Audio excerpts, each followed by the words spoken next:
we meet again. Iba talagang tadhana no? Dahil pinagtatagpo ang mga taong hindi gusto makita ang isa't isa. It is really a nightmare, right? Pang-alas niya kay Vera na napapairap lang sa kanyang sinabi. Pwede ba? Huwag mo akong simulan. Bakit ka pa ba pumunta dito? You are too noisy. Sabi naman ni Vera sa kanya. Nagkatiinan kami ni James habang pinapahinga ng iringan ng dalawa. Nakita ko sa kanya mga mata na nais niyang magsalita. Pero alam kong pinipigilan lamang niya ang kaniyang sarili. Pakiramdam ko tuloy natutuwa ako sa ginagawa ni Alice kay Vera. Oh, nagtataka nga rin ako kung bakit ka nandito eh. Wala ka naman sigurong business dito? Oh, I forgot. Nandito nga palang business mo. Tinatrabaho mo ang trabaho ng iba. Magandang ehemplo ka namang kasama mo. Very hardworking, sabi ni Alice. Alam ko iba ang tinutukoy niya. Napatingin ako kay Vera. Na naging seryoso ang tingin ngayon kay Alice. Oh, mukha na parami yata ang inom mo cuz? Dahil ko ano nung sinasabi ko. I need to go. Bye. Sabi niya at nagpaalam na sa amin. Sinundan ko ng tingin si Alice na bahagyang tumatawa. Napatingin naman ako kay Vera na mariing nakatingin ngayon kay Alice. Mukhang tinamaan siya sa sinabi ng pinsan ko sa kanya. Sabay kaming pumasok tatlo sa silid namin. Yes, tatlo. Kasama namin si Vera. Gusto niya kasing makita namin kaya hinayaan ko siyang sumama sa amin. Sinabi niya rin malapit lang ang room niya at nasa isang floor lamang kami. Kanina pa siya nagsasalita, kaya siya ang ganda pa rin ng short at masasarap daw ang pagkain. Nakikinig lang naman ako sa mga sinasabi niya. Wow! Ang gara ng kwarto niyo ha? Ang ganda. Maganda rin naman yung akin pero mukhang mas maganda dito. Komento ni Vera at agad na umupo sa couch. Ganun ba? Kung gusto mo, pumunta dito kapag may oras ka. Bukas ang pinto namin para sa'yo, di ba, hon? Sabi ni James at bumaling sa akin. Hindi ko alam, pero doble ang meaning nun para sa akin. Ngumiti naman ako kay James at bahagya na tumango. Sure, kapag free ka, pwede kang pumunta dito. Sabi ko. Talaga? Sige lang. Baka maging abala ako bukas. Kaya i-enjoy nyo na lang mga sarili ninyo, ha? Nakangiting sabi niya sa akin. Oo naman, bestie. Siyempre nandito kami para i-enjoy ang honeymoon namin. Susulitin namin ang araw habang nandito kami. Sabi ko sa kanya at yumakap na sa braso ni James. Hinaplos namin ang buhok ko. Maya-may nakita kong tumayo si Vera. O siya, aalis na ako. Kailangan ko na rin magpahinga at medyo napagod ako kanina. By the way, enjoy your night. Guys, paalam niya pa sa akin. Aalis ka na agad? Tanong ni James. Kaya napatingin ako sa kanya. Tila ba ayaw niyang umalis muna si Vera? Bakit? Ano pang gusto niyang gawin ni Vera dito? Of course, this is your night guys so I don't need to interrupt. Good night. Katwira niya pa at tuloy nang umalis sa silid namin. Nakita ko kung paano sundan ng tingin ni James si Vera. Pakiramdam ko ako ang sagabal sa pagkasama nila. Kaya ngayon talagang namuo ang tanong sa isipan ko. Bakit nga ba ako niya pinakasalan kung iba ang kanyang gusto? Agad akong bumitaw sa pagkakayakap ko sa kanyang braso at nagkunwaring pagod. Let's have a rest, son. Medyo marami ang nainom ko. I need to sleep na. Sabi ko sa kanya. Inubad ko ang suot kong heels at nagpalit ng tsinelas. Kumuha ko ng nighties at nagpalit ng damit. Wala ako nakuhang tugon mula kay James kaya naman hiniyaan ko na lang na magpatuloy at makapagbihis. Na makabihis na ako dumiretso na ako sa kama at humiga. Nakita ko namang nagpalit siya ng damit at kumuha ng beer sa mini ref. Saka ito binuksan. Umupo siya sa couch at kinuha ang kanyang cellphone. Hindi ka pa magpapahinga? Tanong ko sa kanya. Mamaya na, uubusin ko lang to. Sabi niya pa sa akin. Tumango lang ako at tinila ang kumot. Pinagmasdan ko siya. Pakiramdam ko'y unti-unting lumalabas ang kanyang tinatagong ugali. Para pang gusto niyang malaman kung ano talagang tinatago niyang iyon kahit alam ko na. Ipinikit ko na lamang aking mga mata at imbes na mukha ni James sa makita ko ibang mukha iyon, kundi kay Raph. Naimulat ko na lang bigla ang mga mata ko. Bakit naman ba siya na naman ang nakikita ko? Dahil sa nangyari hindi nawala sa isip ko ang kanyang mukha at ang naging usapan namin. Kanina, hindi ko napansin na nakangiti na pala ako. Bigla akong kinabahan sa nangyayari sa akin. Bakit ako masaya kapag naiisip ko siya? Mali. Maling-mali talaga ang nangyayaring ito. Hindi ko siya dapat iniisip pero, Heist, what's wrong? Maya-maya ay narinig kong talong ni James. Napatingin ako sa kanya. Narinig kong kulot noo siya nakatingin sa akin. Ha? Nothing. Tugon ko sa kanya. Nilapag niya sa maliit na mesa ang hawak niyang beer at naglakad papalapit sa akin. Nilagay ko ang phone niya sa mesang malapit sa kama at tumabi sa akin. Niyakap niya ako, tinalikan ng aking noo. Alam ko, may hindi ka sinasabi sa akin. Niyakap niya ako, tinalikan ng aking noo. Kaya ka nagkakaganyan.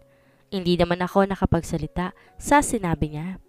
Nararamdaman din pala niya ang may dinaramdam ako. Bakit kapag sinabi ko, basta kanya, magiging okay na ako? Of course, I am not. Siya ang dahilan kung bakit ako nagkakaganito. Kaya talagang hindi magiging okay. Mas magiging komplikado pa nga ang sitwasyon kapag nagkataon. Tell me, what's wrong? Muli niyang tanong.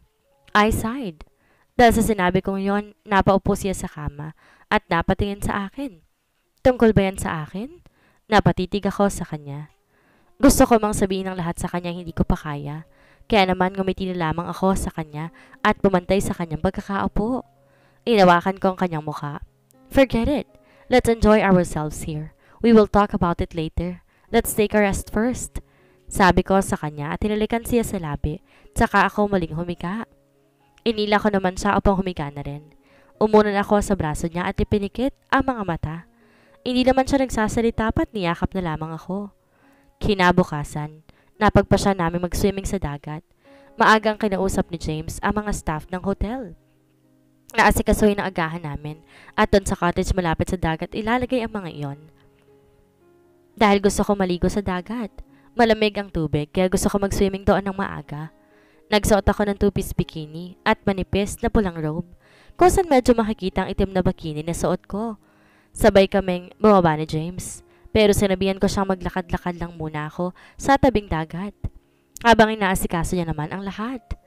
Inayaan naman niya ako sa gusto ko at nauna na sa tabing dagat. Tinawagan ko si Alice kanina kung gusto niya bang mag-swimming. Pero sinabi niya lang na susunod na lamang siya mamaya dahil may kinakausap pa raw siyang client na tumawag sa kanyang account mula sa Canada kaya hinayaan ko na lamang siya. Nang makarating ako sa tabing dagat sa malubong sa akin ang lamig ng simoy ng dagat. Napapikit ako tumapak sa tubig. Nilaro-laro kong aking paa at doon napangiti. Tumingin ako sa paligid. May konting mga tao na rin naliligo at mukhang tulad ko'y gusto rin nilang maligo sa malamig na tubig dagat. It is already 6 a.m. in the morning at talagang malamig din ang paligid. Ngunit baka may ilan din na gustong maligo sa lamig nito. Gusto mo rin palang maligo ng ganito kaaga? Natigilan ako nang marinig ang pamilyar na boses. Napalingon ako sa gilid ko at nakita ko isang lalaki nakasuot ng boxer short at white sando. Nakasuot din ng sunglasses tulad ng una ko siyang nakilala. Raph? Kurot na akong tawag sa kanya. Natawa naman siya at sinuot ang suot niyang eyeglasses. Good morning, bati niya sa akin. Hindi ko mapigilang mapangiti dahil nakita ko siya ngayon. Ewan ko ba pero talagang nakakaramdam ako ng saya pagdating sa kanya. Matapos ko mapangiti sa kanyang pagbati sa akin, ay umiwas agad ang tingin. You like to swim too? Tanong ko sa kanya. Well, it's my habit. When I'm on vacation, I like to swim early in the morning. Even if it's a beach or a pool, it's refreshing. Kaya gusto ko maaga maligo. Sagot niya sa akin. Bahagya ako natawa dahil mukhang pareho kami ng gusto sa ganitong sitwasyon. You're in a vacation too? Yeah, pero aalis na rin ako ngayon dito. I just want to go to my island. Malapit lang din naman yan sa isa nito but it's my private and my own. Sabi niya. Napalingon ako sa kanya. He has a private island? Wow! Mukhang mayaman din ang isang to ah. Really? Who's with you? Your wife or girlfriend? Siyempre, mas maganda kung may kasama ka doon. Sabi ko pa sa kanya. Natawa naman siya sa sinabi ko na para ba nakakatawang tanong kong yon, kaya tinaasan ko siya ng kilay. I am going alone. I don't have a wife nor a girlfriend. I'm a complicated man, you know? Nakangiti niyang sabi sa akin. Hindi naman ako makapaniwalang nakatingin sa kanya. Really? Sa mukha mong yan? Wala? Nagbibiro ka ba? Napapailing kong sabi. Of course I am not. Siyempre, sa mukhang ito'y marami rin naghahabol, pero mapili ako sa mga babae, kaya maswerte ako at kinakausap kita. Sabi niya at napatitig sa akin. Hindi ko magawang umiwas ang tingin niyang iyon sa akin. Para bang may ibig sabihin niya na kahit di niya diretsyong sabihin tungkol yun sa akin. I want to invite you to swim with me, but I don't have the right to do that. Baka mamaya hindi na ako makaahon dito. Ala sige, mauna na ako maligo sa'yo. Sabi niya sa akin at mabilis na lumusong sa dagat. Sinundan ko lamang siya ng tingin. Para bang nanghinayang ako hindi siya kasama sa pagligo. My God, Pamela, hindi mo dapat yan iniisip. Mas mabuting ang siya ang umiiwas, 'di ba? Para hindi tayo nagkakaproblema. Heist. Napapikit ako at naglalakad pabaalis sa tubig. Mas mabuti pa siguro na pumunta ako sa cottage kung saan naroon ngayon si James kaysa manatili dito at kasamang lalaking yon. Baka mamaya may makitang kausap ko siya at isipin pa ako ng masama eh. Ngunit hindi pa ako nakakalayo ay napahinto ako at napalingon sa kanya. Nasa tubig na siya at tumalangoy. Napatingin siya sa akin at nakikita kong ngumiti siya. Napangiti na lang din ako at tuloy nang umalis sa lugar na iyon. Naalala ko pang sinabi niya, naalis na rin siya mamaya dito. Pakiramdam ko'y nalungkot ako sa kanyang sinabi. Napabunto hininga ako hanggang sa natanaw ko ng cottage namin, subalit napahinto nang matanaw si Vera sa cottage. Nagtago ako sa punong nasa tabi ko. Nakatayo siya habang nakaharap kay James na nag-aayos ng pagkain. Maya-maya napatingin siya sa paligid. Tila sinisigurong walang makakakita sa kung anuman ang gagawin niya o nilang dalawa. Maya-maya natigilan ako nang hinalaan niya si James at tinilikan sa labi. Nakita ko pang gumanti rin siya ng halik kay James. Nang bumitaw sila sa halik, nakita ko pang ngumiti sila sa isa't isa. Napapikit ako. Ano? Kaya ko pa nga bang nakikita ko ngayon? Kaya ko pa nga ba ang panloloko nilang ito sa akin? Hindi ko alam kung ilang minuto ako nakatayo sa gilid ng puno kung saan ako nagtatago. Nakasandal ako at nakatingin sa kawalan. Nang muli akong tumingin sa kinaroroonan nila, nakita ko naging abala ang mga staff. Silang dalawa sa pag-aasikaso, kaya naman nagpasya na ako maglakad papunta sa kanila. Napapatayan sa gawi ko si Vera na mapansin akong papalapit. Agad naman siyang umiti sa akin. Gumanti lang din ako ng ngiti sa kanya. Nandito ka pala. Akala ko hindi ka pupunta. Sabi ko sa kanya dahil tinawagan na rin namin siya ni James na baka gusto niyang sumabay sa almusal namin at maligo na rin sa dagat. Well, mamaya na naman ang usapan namin ng taong kikitain ko dito. Kasalukuyan siya kinokontract ni Sandro. Inaya ko ngayon na sumabay ang kaso tumanggi dahil ngayong kakausapin naming tao. Paliwanag niya pa sa akin. Ah, ganun ba? Sayang naman at hindi siya sumabay. Mukhang maganda pa naman ang tempo ngayon. Masarap paligo sa dagat kapag umaga. Nakangiting sabi ko sa kanya. Yeah, that's right, but that's not my thing. Alam mo na, aniya. Sa bagay, hindi naman talaga niya ugaling maligo sa dagat ng ganito kaaga. Halata rin sa kanyang suot na wala siyang balak maligo. Napangiti lamang ako at tumango sa kanya. Bumaling ako kay James na lumapit sa akin at niyakap ako sa bewang. Saan ka nagpunta at di kita naabutan dito? Tanong niya sa akin. Doon sa kabila, naglalakad-lakad kasi ako doon at doon ako inabot. Sagot ko sa kanya. Ganun ba? Akala ko nasa dagat ka na, ano? Kakain ka ba muna o maliligo ka na? Napatingin naman ako sa pagkain na nakahain na sa mesa at kay Vera na lumapit sa mesa at kumuha ng pagkain. Kakain na lang muna ako. Sabi ko sa kanya. Good, come here. I will serve you. Anyaya sa akin. Napangiti ako at tumango sa kanya. Giniyan niya na ako patungo sa mesa at tumabi kay Vera na kumakain na rin. Pinaupo niya ako sa upuan saka siya kumuha ng plato at talagyan ng pagkain. Pinagmamasdan ko lamang ang kanyang ginagawa. Sa kilos ay talagang parang normal lang na tila ba wala siyang ginagawang kataksilan. Formal lang ang kilos silang dalawa at talagang hindi malalaman ng iba. Kung hindi sisuruin na mabuti ang kilos nila, sobrang galing nilang magpanggap na dalawa. Maya-maya nilapag ni James ang pagkain na dala niya sa harapan ko. Let's eat, sabi niya. Marami ang nilagay niyang pagkain at siguradong para na yon sa aming dalawa. Kaya naman nagsimula na rin kaming kumain. Nasaan pala ang dalihira mong pinsan, bestie? Maya-maya ay tanong ni Vera. Bakit, namimiss mo na siya? Natatawa ko pang sabi. Kahit na talagang gusto ko siyang pagtawanan. Talagang hinahanap niya pa si Alice. Alam naman niyang mainit ang dugo nila sa isa't isa. Ew, of course not. Di ba nga para mo ng buntot ang isang yon? Tinatanong ko lang. Baka kasi biglang sumulpot iyon. Gusto ko lang iwasan siya dahil baka hindi ko na kaya magtimpi sa ugali niya. Para bang nasa high school days pa rin siya. Kung umasta, naka-ismid niyang sabi. Napapailing na lang ako na napatingin kay Dylan na napangiti agad ng tumingin ako sa kanya.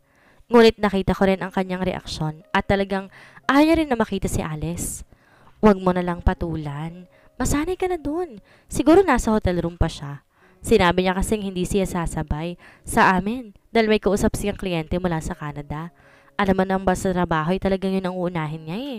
Paliwanag ko pa sa kanya. Napasingal lang siya sa sinabi ko at dapat tango-tango. Mabuti na rin yun.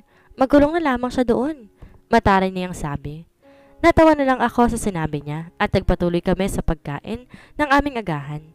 Napapansin ko pa ang paligid na dumarami na rin ang mga tao, lalo na ang mga bata na naglalaro sa dalampasigan. Siguro mga guest din ito ng resort. Matapos kaming kumain, nagpahinga muna kami habang nagkukwentuhan. Ilang minuto rin nagpaalam na si Vera na babalik sa room nila para ayain si Sandro, kaya naiwan kaming dalawa ni James. Samahan mo akong lumusong, Han? Anyaya ko sa kanya. Sure, sabi niya sa akin. Nakangiti ako sa kanya. Hinubad niya ang suot niyang t-shirt, kaya naiwan ang kanyang suot na short. Kaya naman lumantad ang matipuno niyang katawan. Inawakan ko muna ang abs niya at tinapik iyon. Ito ba yung nakuha mo sa pag-gym mo? Tanong ko sa kanya. Inawakan naman niya ang kamay ko at tinalikan iyon. Yeah, and it's only for you. I don't care about how they look at me right now. Because this is only yours. Nagmamayabang niyang sabi at bahagyang napatingin sa paligid. Kaya napatingin naman ako at nakita ko kung paano napapasulyap ang mga babaeng dumaraan o nasa kabilang cottage. Alam ko kung saan sila nakatingin sa katawan ni James. Kaya naman muli ko itong hinaplos at inilapit ang katawan ko sa kanya. Mapang-akit kong sabi sa kanya, Only for me? For you, hon? Tugon niya at tinalikan ako sa labi ko. Napangiti ako kung gaano siya kasinungaling. Lumayo ako sa kanya, tinubad ang suot kong robe. Kaya nakita ko kung paano niyang tingnan ang nakabalandra kong katawan ngayon sa kanyang harapan. Ilang beses niya na itong tinignan at inangkin. Bakit parang nakakapaso pa rin ang kanyang tingin? I changed my mind. Let's go back to our room first. Biglang sabi niya habang nakatitig sa katawan ko. Natawa naman ako sa kanyang sinabi at tinawakan ng kanyang kamay. Alam ko nang iniisip mo. Kaya mo naman siguro maghintay, di ba? Let's go. Natatawang anyaya ko sa kanya. Inila ko na siya papunta sa dagat. Wala naman siya nagawa kundi pagbiyan ako. Lumusong kaming dalawa at lumangoy sa dagat. Naramdaman ko ang presong lamig ng dagat at ang sarap noon sa pakiramdam. Lumangoy pa ako hanggang sa may balikat ko ng lalim. Inahanap ko pa ng tingin sa James dahil hindi ko pa siya nakita. Napakulot na ako at lumingon sa paligid. Where is he? Sa kakatingin ko sa paligid, nagulat na lamang ako nang may humilas sa paa ko sa ilalim. Kaya naupo ako at nakita ko si James. Sinaman ko siya ng tingin pero sinilubong lang niya ako ng halik. We were kissing underwater. Matapos nun, sabay namin iniahon ng aming mga sarili. Ikaw talaga? Ginugulat mo ko eh. Sabay ko sa kanya. Sinabuyan ko siya ng tubig. Tanda na naiinis ako sa kanya. Tumawa lang siya bilang tugon sa akin. I really love your action, hon, but of course, I really love to hold you like this. Sabi niya at bigla niya akong niyakap, tsaka nilapit sa kanyang katawan ko. Hey, maraming naliligo dito, huwag mong gawin ko ano man ang nasa isip mo. Pag-aalala ko sa kanya. Napangisi lang siya at naramdaman ko isang kamay niya, patungo sa isang dibdib ko, at minamasahe iyon. James! Sabay ko sa kanya. At bahagyang lumayo, ngunit tinawakan lang niya ako at muling inilapit sa kanya. Alam mo ba kung paano katingnan ng mga lalaki kanina? Habang lumulusong tayo. Dito, nakikita ko ang pagnanasa sa mga mata nila at katulad lang din nila ako. Sabi niya at muling minasahe ang dibdib ko. Napatingin naman ako sa paligid at nakita kong abala naman ang iba sa paglalangoy. At wala naman akong napansin na nakatingin sa amin. Maya-maya bigla niya akong pitatarigod sa kanya. Hanggang leeg na namin ang lalim ng tubig, kaya hindi makikita ko anong kababalaghan ang ginagawa ni James sa marselang parte ng katawan ko. I really want to hide this in public. Place like this, son. I really want to do this. Bulong niya sa akin mula sa aking likod. Patuloy niyang minamasa ang isang dibdib ko at maya-maya naramdaman ko isang kamay niya na bumababa pa.